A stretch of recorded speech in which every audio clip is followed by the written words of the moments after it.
5 ਮਹੀਨੇ ਸਾਡੇ ਪਹਿਲੇ ਗੱਡੀ ਦਾ ਕੰਮ ਕਰਵਾਇਆ। ਚਾਚੂ ਜੀ ਸਾਡੀ ਗੱਡੀ ਪਹਿਲੇ ਹੁਣ ਵੀ ਖਰਾਬ ਹੋਈ ਤੇ ਅੰਦੇ ਪਏ ਖਰਾਬ ਹੋਣੇ, ਇੰਜਨ ਚੱਲਦਾ ਨਹੀਂ।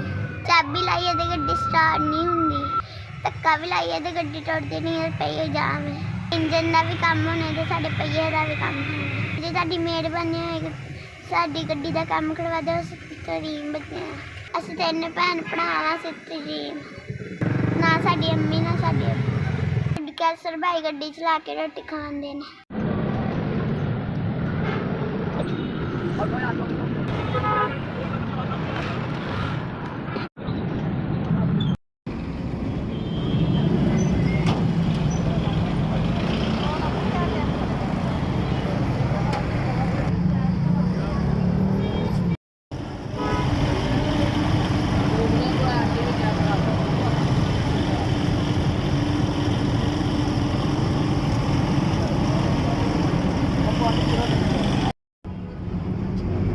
ਇਹਦਾ ਭਾਵੇਂ ਨਾ ਪੈਡਲ ਵਾਲਾ ਪੰਪ ਚੇਂਜ ਹੋਣਾ, ਉਸ ਤੋਂ ਬਾਅਦ ਇਹਦੇ ਇਹ ਪੈਪ ਨੇ ਨਾਲੀਆਂ ਵਾਲੇ ਇਹ ਵੀ ਚੇਂਜ ਹੋਣਗੇ। ਪੰਪ ਵਰਕਿੰਗ ਨਹੀਂ ਸੀ ਕਰਾਉਂਦਾ, ਹੁਣ ਅਸੀਂ ਸੈੱਟ ਕੀਤਾ, ਖੋਲ ਕੇ ਵਰਕਿੰਗ ਕਰਾਉਣ ਲੱਗ ਪਿਆ। ਬਾਕੀ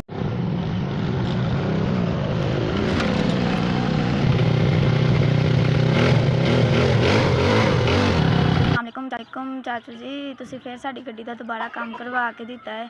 ਅਸੀਂ ਯਤੀਮ ਬੱਚੇ ਹਾਂ, ਸਾਡੀ 2-3 ਮਹੀਨੇ ਤੋਂ ਗੱਡੀ ਰੁਕੀ ਸੀ, ਸਾਡੀ ਰੋਜ਼ੀ ਰੋਟੀ ਰੁਕੀ ਸੀ ਤੇ ਤੁਸੀਂ ਸਾਡੀ ਗੱਡੀ ਦਾ ਫਿਰ ਕੰਮ ਕਰਵਾ ਦਿੱਤਾ। ਸਾਡੇ ਮਾਮਾ ਪਾਪਾ ਨਹੀਂ ਹੈ ਤੇ ਮੇਰਾ ਨਾਮ ਨੀਰਮ ਸ਼ਹਿਜ਼ਾਦੀ ਹੈ। ਕੈਸਰ ਭਾਈ ਸਾਡੇ ਡਰਾਈਵਰ ਨੇ ਤੇ ਸਾਡੀ ਗੱਡੀ ਚਲਾਉਂਦੇ ਨੇ ਤੇ ਸਾਨੂੰ ਇਮਾਨਦਾਰੀ ਨਾਲ ਰੋਟੀ ਪਾਣੀ ਦਾ ਖਰਚਾ ਦੇ ਕੇ ਜਾਂਦੇ ਨੇ। ਮੇਰੀ ਸ਼ਾਦੀ ਹੋ ਗਈ ਹੈ ਤੇ ਮੇਰੇ ਪਿੱਛੇ 2 ਭੈਣ ਭਰਾ ਨੇ ਤੇ ਉਹਨਾਂ ਨੂੰ ਕੈਸਰ ਭਾਈ ਸਾਂਭਦੇ ਨੇ ਤੇ ਮੈਨੂੰ ਵੀ ਖਰਚਾ ਭੇਜਦੇ, ਰੋਟੀ ਪਾਣੀ ਦਾ ਸਾਰਾ ਖਿਆਲ ਉਹ ਕਰਦੇ ਨੇ। ਸਾਡੀ ਗੱਡੀ ਦਾ ਸਾਰਾ ਕੰਮ ਹੋ ਗਿਆ, 15,000 ਰੁਪਇਆ ਖਰਚਾ ਆਇਆ। ਜਿਸ ਭੈਣ ਭਰਾ ਨੇ ਕਰਾਇਆ, ਲੱਤਾਂ ਪਾ ਕੇ ਉਹਨੂੰ ਸਿਹਤ ਤੰਦਰੁਸਤੀ ਲੰਬੀ ਜ਼ਿੰਦਗੀ ਦੇ।